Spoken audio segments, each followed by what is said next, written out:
Hello and welcome to the Mouthy Matters podcast. I'm your host, Tosha Kozlowski. I am a dental hygienist turned coach, and I train dental teams across the United States and internationally to spot key signs in the mouth that impact overall health.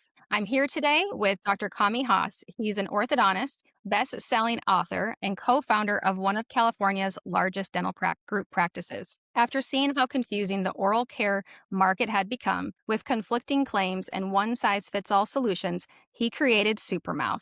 It is a complete system of age-specific oral care products designed to take the guesswork out of what is safe and effective for your family. In his book, If Your Mouth Could Talk, he has helped thousands of families rethink what they thought they knew about oral health. Dr. Haas, it is so awesome to have you here. Well, thank you very much. That was a wonderful introduction. It's a pleasure to be here. Well, I can't wait to get into the nitty-gritty details of oral health and why you created Supermouth. I am a big fan. I was sharing with you before we started recording that I bought my daughter a toothbrush from you all, and she just said, she's like, this is so great. It's not so clunky in my mouth. No, I love it. Thank you very much for that kind remark. So I have a 13-year-old too. Mine is a little bit older. I don't know. How many kids do you have?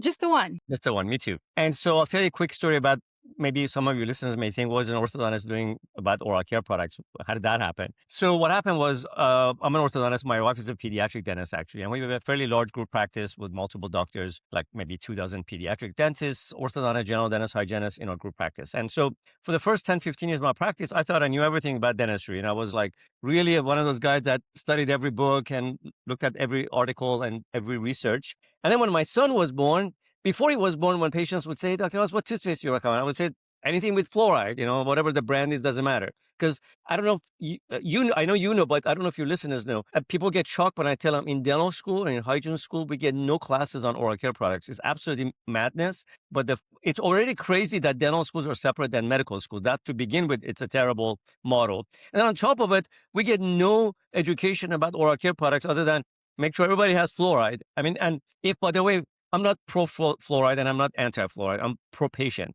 But if the model that we've been telling people over the last 40 years, which is, brush twice a day with fluoride or non-fluoride, whatever non-fluoride even means, we can discuss that.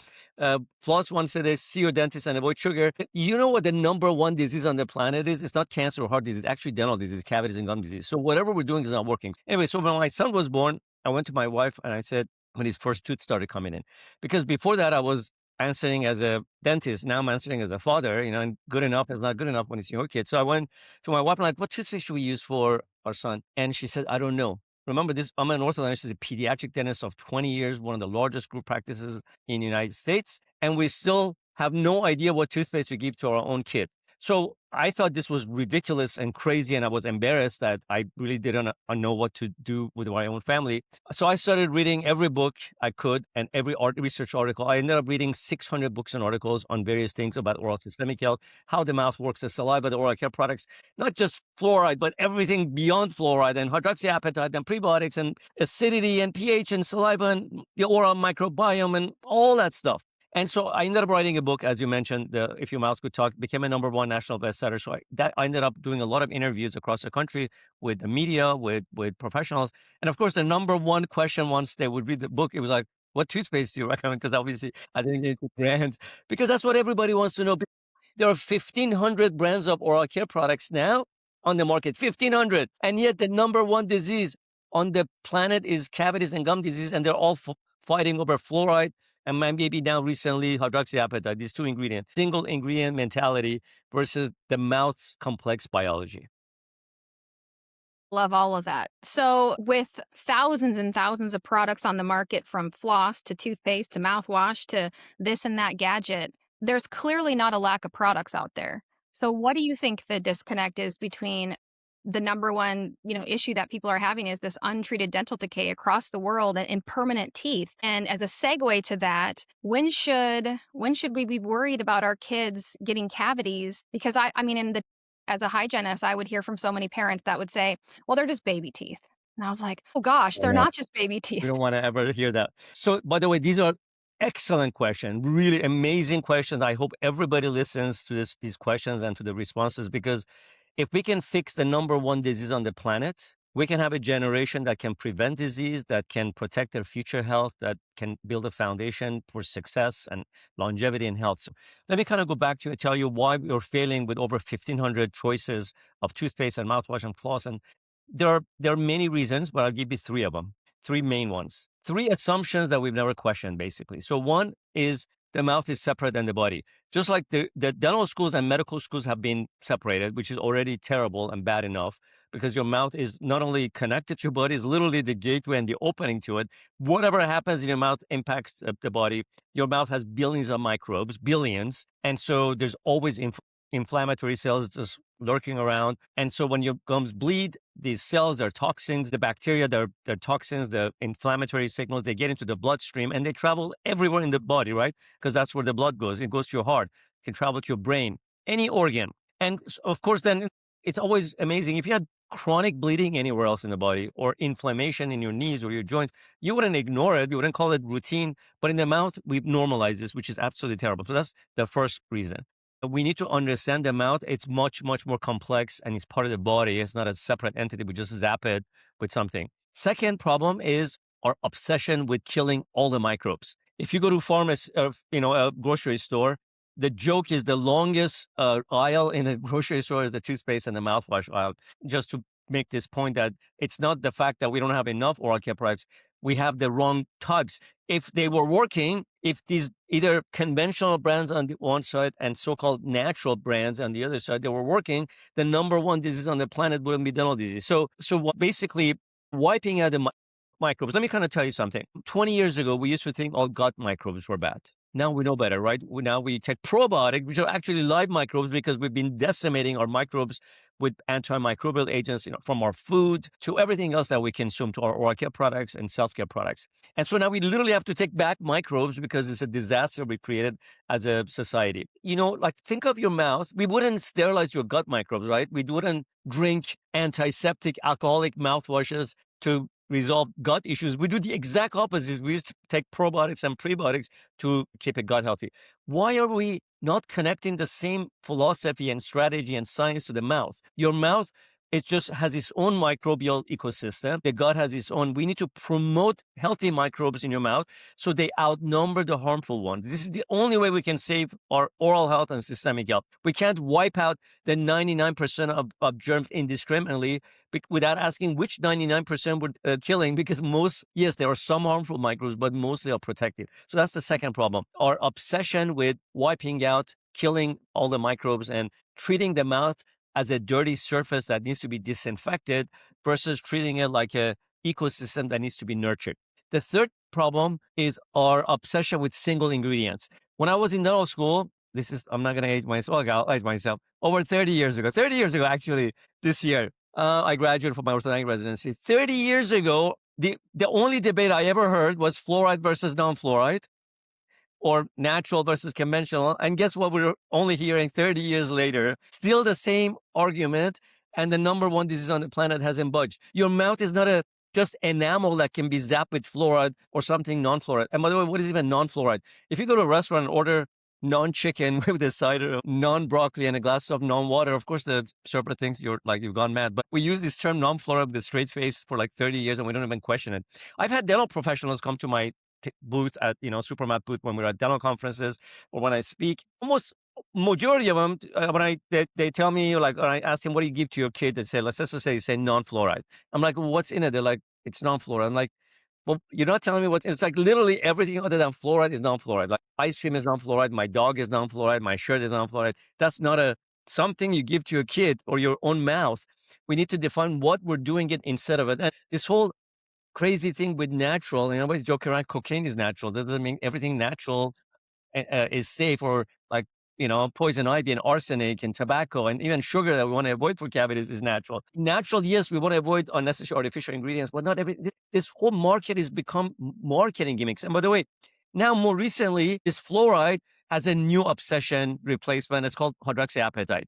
So I don't know if those of you who, like, literally a few days ago, CNN named our toothpaste, their favorite product, toothpaste. But and we have nanohydroxyapatite. I'm not against nanohydroxyapatite, and I'm not against fluoride. I'm just saying these are just one or two ingredients.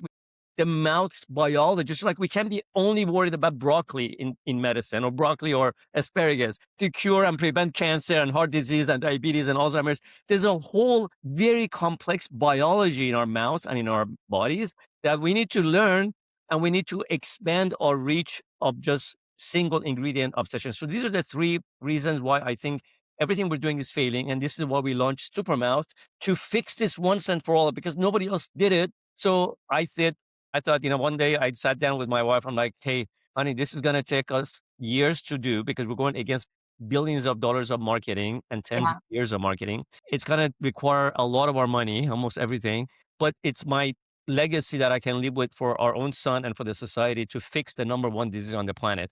And that's what Supermouth is. And that's what we're trying to do. I love that so much. I mean, we're definitely not focused on all the different ingredients on the back of those labels. We're just going, okay, do they have these two? Do they have this Yeah. one? Yeah. Nor looking at, well, where was that source from? What else might be mixed in there? Maybe we want to veer away from some of these things. Exactly. So when we're thinking about our children, like you had mentioned, it's one thing when it's our own child. What do we want to put in their mouth?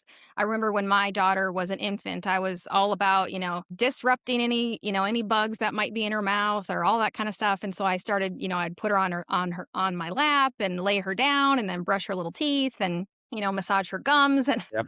little I know. things. I remember those days. And, some for a while she didn't like it very much. So I started to sing the ABCs to her. And when she was really, really little, I would sing them real fast. And then when she got older, she knew that we had to get through the ABCs. And so she just kind of tolerated it until I was done. And now she's a little bit crazy like I am about oral health, because she knows I've taken microscope slides on her. And she's always like, oh my gosh, are there healthy bacteria Exactly. on there, or what's Good going on? habits for life. And so, like, good. I didn't scar her by, forcing the toothbrush in there. But thinking about products for our children, and when we have these infants, when we have these babies, and when we're thinking about our kids as they grow through the years, when should mom and dad start brushing their kids' teeth? And what do we want to be looking at? I mean, so during pregnancy, I mean, this baby's forming in utero. And if mom has an unhealthy oral microbiome, what are some of the things we want to be thinking about from pregnancy to birth when it comes to overall health and trying to nurture the garden? Tosha, I really mean it. You ask such great questions, and so let me kind of explain to you. And really, I mean it. I don't tell all my interviewers that do great questions. Seriously, great job, because these are questions that needs to be asked and answered. So let me just quickly tell you where my experience comes from. So remember, going back to my son, because this is kind of addressing your question.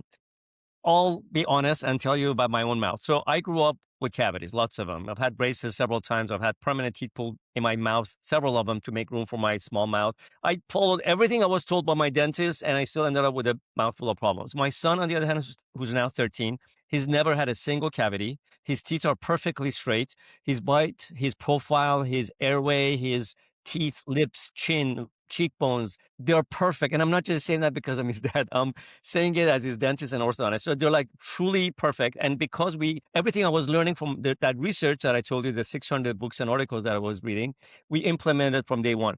But all of that starts not with the first toothbrush, like you just mentioned. Everything starts with pregnancy. So that's why in our company, we divide our products into 6 categories, because they're very unique needs. And I'll explain to you quickly. Like we do it from pregnancy. We have a whole line of pregnancy products. Teething, babies and toddlers. Then what we call primary dentition, but as a professional, but because you know what that means, but for the listeners, means little kids, basically. Then we have 6 to 12-year-old professionals call it mixed dentition, the mixture of baby teeth and permanent teeth. To the regular audience, big kids. And then we have teens and adults, and then orthodontics. Pregnancy, babies and toddlers, little kids, big kids, teens and adults, and orthodontics. These are very unique needs. I'll give you 2 examples. Pregnancy, according to CDC, 3/4 of them get gingivitis, which is gum inflammation, bleeding, and that can have significant impact on their own pregnancy's health. Then on the baby's health, it can impact timing of birth. It can lead to preterm birth or low birth weight. And then as we were discussing, as you know, and then maybe the audience it will be shocked to learn, oral disease is contagious. You not only can, but you do pass on your oral microbes to your baby. In fact, I believe I just saw a study that they examined within the first 8 months or 6 months, the 85% of the oral microbes in the baby is from the mom.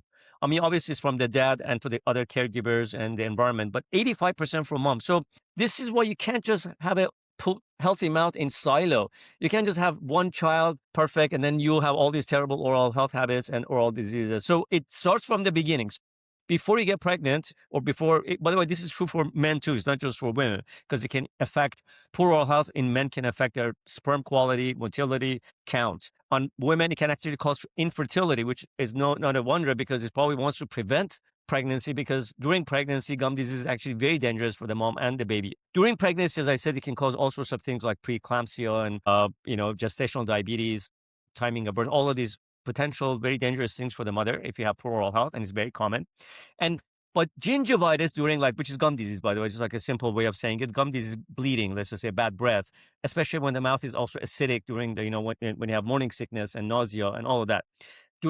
So that's a different need, because there's a gum inflammation, versus people who are in braces, they get these white spots. 2/3 of people in braces, they get permanent white or yellow spots on their teeth. 1/3 of people in aligners, like Invisalign, they still get the same things. So they're very different needs. So we can't use the same toothpaste or mouthwash or floss for someone who's pregnant and someone who has braces. And the same thing continues with babies. And so that's why at our company, Supermouth, we personalize oral care products based on age and stages, but also risk factors, because you probably know, you're a dental professional. I've seen hundreds of thousands of patients, and I know that even two kids the same age in the same family, they can have completely different oral care needs, right? One has tons of cavities, the other one doesn't. And sometimes it's the opposite of who actually brushes their teeth and who doesn't, right? The one who brushes their teeth, Yes, it's the cavities, absolutely right? crazy like that, and it It's feels crazy. so unfair. Exactly. So And unfair. thinking of this conversation, I wish so badly that I knew this when I was practicing. And what I find though now is dental hygienists that come out of school, yesterday, last year, 10 years ago, we don't get any of this We foundation. don't. I used to tell my patients, I don't know, sometimes people just get a lot of cavities. I literally said that. And now I think, oh gosh, those poor Yeah, people, because they they're not taught. It's not your fault or my fault. It's really our education system's fault that they're not teaching even the dental professionals anything about prevention. We learn how to do filling and cleaning and braces, but no one ever sat us down and say, this is how you prevent disease. I have no idea. It's really shame on our profession. Really, I take the response as part of the profession that we own the number one disease on the planet, when it's almost everything's preventable. 95% of dental diseases, cavities, gum, these are preventable. It's only 5% that's genetic, by the way. And my son is an example, right? The same household, the same genetics. I'm an example of the old model, right? My son is an example of the good model. By the way, going back to your question on what do we do with the kids, right? Because so now pregnancy is important. In the kids, the oral microbes that people love to hate and to kill them, wipe them out, we couldn't live without them. We're a super organism of human cells and microbial cells. We have it depends on the studies that you look at, but either equal number of microbes than human cells, or sometimes up to 5 times more. I've seen different. Well, let's just say we have just as many microbes in our bodies than we have human cells. There's a reason behind this. We could not live without it. And so we need to promote them by using prebiotics. Let me kind of explain to you what probiotics and prebiotics are. Not antibiotics that wipes out our oral microbes. By the way, just something natural that, like essential oils, are also just as terrible, because essential oils are also herbal antimicrobial. Again, we discussed that not just something because it's in nature doesn't change its behavior. And so if you use peppermint oil or in your toothpaste or mouthwash or eucalyptus oil or, whatever, stop using it. These are hurting you a lot more than just, if you don't need it, don't use it. Less exactly. is more. Less is more. And so we want to promote different parts of the body. Prebiotics is food for good microbes. Prebiotics like inulin, xylitol, erythritol in oral care, toothpaste, mouthwash, and floss. What they do, they feed you good or microbes, and they remove the harmful ones or starve them. It's like if you had a garden, you wouldn't bleach the whole garden, right? That wouldn't be gardening. That would be destruction. You would promote the flowers to keep the weeds out of the way. The same thing in your mouth. You want to promote the healthy microbes to keep the bad ones out of the way. And by the way, I can't take credit for this information. Who should get credit? Evolution or God, however you want to name it. I'll take the evolution side as an example. Basically, breast milk arguably is the most perfect food ever created, right? I don't think any can argue with that. Yes, I can understand there's situations that a mom cannot breastfeed. This is not a breastfeeding argument. I'm just saying, as a whole, breast milk itself that the baby survives on and thrives on the first 6 to 12 months it's arguably the most perfect food for that baby. I don't think any scientist argues with that. And why don't we learn from milk? The third most abundant ingredient in breast milk, other than fats and lactose, is prebiotics. It's a group of molecules called HMOs. Has nothing to do with the insurance companies, by the way, that we knew for years. When I first graduated, we didn't know what they were because we knew breast milk is abundant with it, but it wasn't for the baby. We knew that the baby cannot digest it. So we're like, we don't understand millions of years of evolution, and we have this ingredient in abundance in breast milk, but it's not for the baby. Then we learn it's not for the baby. It's for the microbes that are developing in the baby's mouth and the gut. So our goal should be, as parents, is first of all, make sure our own oral health is perfect, excellent, right? And we can. It's never too late. Yes, it's better to prevent it, but hey, today's what we got. We can't go back in time, at least not yet. So let's get our oral health in order so we pass on the right microbes to our child. And that doesn't mean wiping out our oral microbes again with 99% killers. We need to promote healthy microbes in our mouth. Then pass those on with our baby. Have oral care products that have ingredients for every part of the mouth, not just enamel like fluoride or hydroxyapatite or something natural. No, we need, I'll give you a few examples. Nanohydroxyapatite is think of it as liquid enamel. Your enamel and your dentin, which is the next layer, is made out of almost entirely of this calcium phosphate crystal called hydroxyapatite. Many years ago, in the 1970s, we created micro version of it. In the 1980s, nano version of it. It's been around for decades. It's been tested in many countries. It's approved in many countries. It's perfectly safe for everyone from pregnancy to babies to adults to everything. Or at Supermouth, we have a patented version of it. We've added vitamin D and K2 to it. Why? Because calcium phosphate, which is hydroxyapatite, requires vitamin D and K2 for its absorption into teeth and bones. Here we're talking about teeth, obviously. But 90% of the US population is deficient in both vitamin D, because we live indoors, and vitamin K2 because of the changes in the diet since the Industrial Revolution. So we have a patent. Anyways, it's called hydroxamine, or we call it liquid enamel. We have that ingredient at the right concentration, the right formulation, everything. In every toothpaste we have, in every mouthwash we have, in every floss we have. We have it without fluoride as an option. We have it with fluoride with its option. We have it as a prescription fluoride. We have a pregnancy formulation, orthodontic formulation. Why? Because one size doesn't fit all when it comes to healthcare or when it comes to oral care. It would be like if I just give everybody the same non-fluoride or the same fluoride, it's as if your doctor gives every patient they see an aspirin, like for every problem they have. It just doesn't make any sense what we're doing in dentistry, and we just keep repeating it. And we know that in life in general. We know in life in general that all humans don't react the same to Exactly. a vitamin, to a mineral, to Exactly.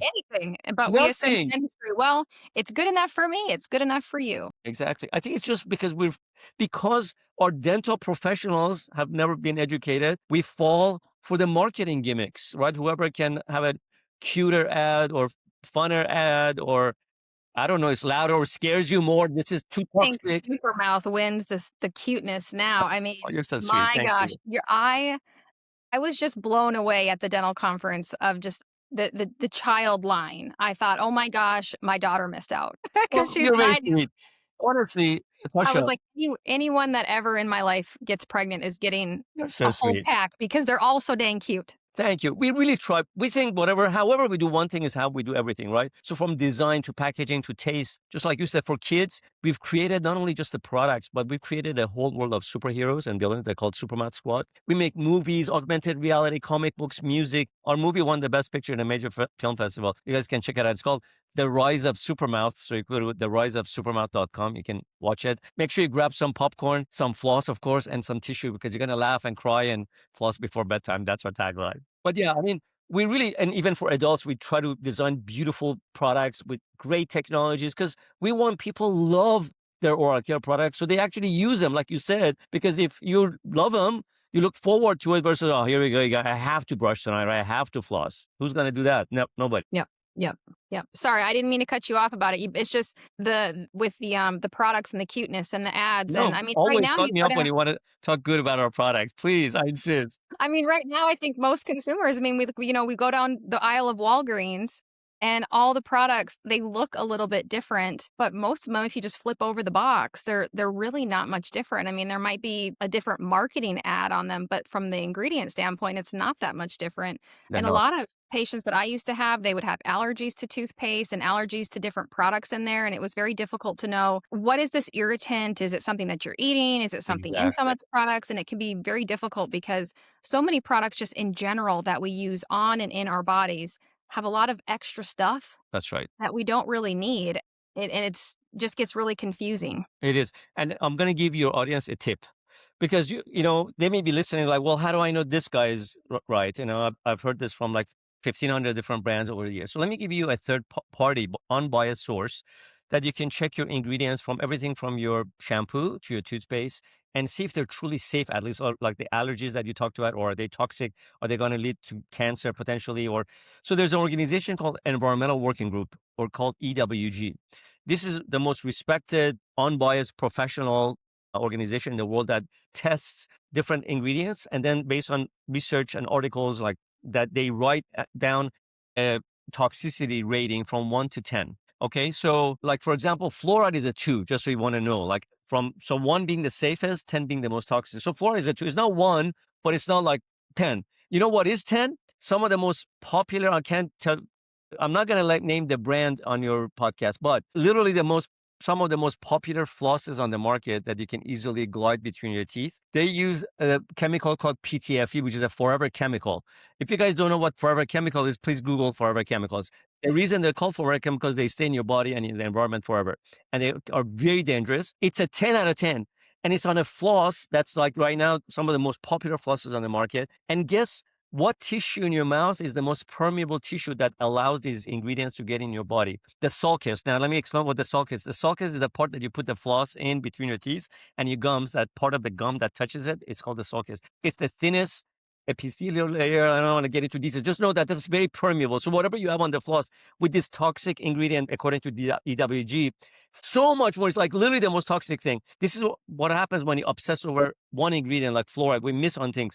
Peppermint oil that companies use to create the illusion of that minty fresh or the burning sensation to make you feel like, oh, maybe this is working. It's a 4 out of 10. It's twice as toxic as fluoride. Not only is also peppermint oil can be dangerous for little kids. It could cause potentially life-threatening problems. It can also decimate your oral microbiome. And so, and on and on and on. I mean, toothpaste coloring. If your toothpaste looks chalky white, many times they use titanium dioxide or these chemicals to make it white because, again, manufacturers have brainwashed us to think over foaming toothpaste or burning mouthwashes or this minty fresh sensation means clean. No, it just means marketing. Yes, a little foam is good. You can get safe, same foaming agents. A little mint is good if you like. Use spearmint, not essential oil, but just the natural minty version of it. And you get that minty fresh without burning and without taking over your taste. So EWG.org is a non-biased source. If you guys actually want to know what's not just natural, but actually safe and effective safe. That's a safety. It's not an effectiveness. So that organization, if you want to know effectiveness, just look at the whole mouth. At our website, supermouth.com, we have, dozens and dozens of articles on almost every topic in the learning section of our website that they can refer to. As you know, if any dental professionals are listening, we also have supermouthpro.com, which is basically all of our professional CEs and webinars to the dental professionals. So one of our goals in our company is not just to sell products, because there are 1,500 companies that are doing that. Ours, yes, is better, it's more comprehensive, it's customized, it's for the whole mouth. But we also try to educate. We teach more dental professionals about oral care science than any other institution. That includes dental schools, hygiene schools, and other oral care product companies. I love that. Well, for dental professionals, Dr. Haas, as you know, we need continuing education. Exactly. And the right continuing education can make all the difference. And Exactly. I have always found that with my patients, if I can articulate and explain to them why I want them to use a specific product and what need it's going to fill, they're more likely to use it versus Exactly. saying like, "Oh, it tastes good." Yeah. Well, If a you lot of understand the why, the what becomes easy. I'll give you a quick example. Most people brush their teeth after breakfast, right? That sounds logical, but it's actually backwards, as you know. You're not supposed to brush your teeth for up to an hour because just about every time you eat or drink, your mouth becomes highly acidic. And if you brush your teeth during that vulnerable time, you rub the acid into the softened enamel, you can damage it. Brushing before breakfast does the opposite. It protects the enamel, buffers it against the acid that's about to come, and also, cleans out the microbes that built up overnight. Of course, my son, who is now 13, he's perfect. I can't say perfect because may listen to this. It's nearly perfect. Let's put it that way. So one time when he was a kid, he asked me, "What do we brush before breakfast?" And I explained to him, even to a 5-year-old, I explained, how this works, the timing and the acid, and he got it even when he was 5. So to your point, exactly, if we can understand the why to people, then the what becomes easy. Prevention is not about trying harder; is about thinking differently. Yes. Well, and sometimes it's the smallest changes that we do every single day that gives us the biggest bang for your buck, so Exactly. to speak. That's I right. mean, so many people feel I mean, when I was a young hygienist, I remember so many patients that suffered terribly from dental disease. And these were not people that were just lazy. I mean, I had one patient that always stands out in my mind, and she was a diabetic and she had very, very terrible periodontal disease in her early 50s. And she spent 20 minutes 3 times a day cleaning her mouth. And when I would clean her, when she would come in for her cleanings with her hygienist, I almost didn't even know what to do. Her mouth was so clean. And Amazing. back then, 20 years ago, I didn't know how to help her. I didn't know where to. I just thought, my gosh, you're clean, but you're clearly not healthy because your gums are bleeding so much. That's right. And now I know, oh my gosh, she had gut dysbiosis, she had oral dysbiosis. There were all these pieces that I didn't know where to guide her. And so I'm so glad now that there's so much information out That's there, right. that your website provides a ton of information. Even I mean, consumers, hey, get on there and Yeah, exactly. No, we have a goal to simultaneously educate the public, like through media, that's what we're like tons of interviews with national media and also on the professionals. That's what we teach at almost all the major dental conferences. We have CE courses, webinars. We teach at dental schools, at hygiene schools, because we need to build an army of educated people to address the number one disease in the world. We can't do it by ourselves.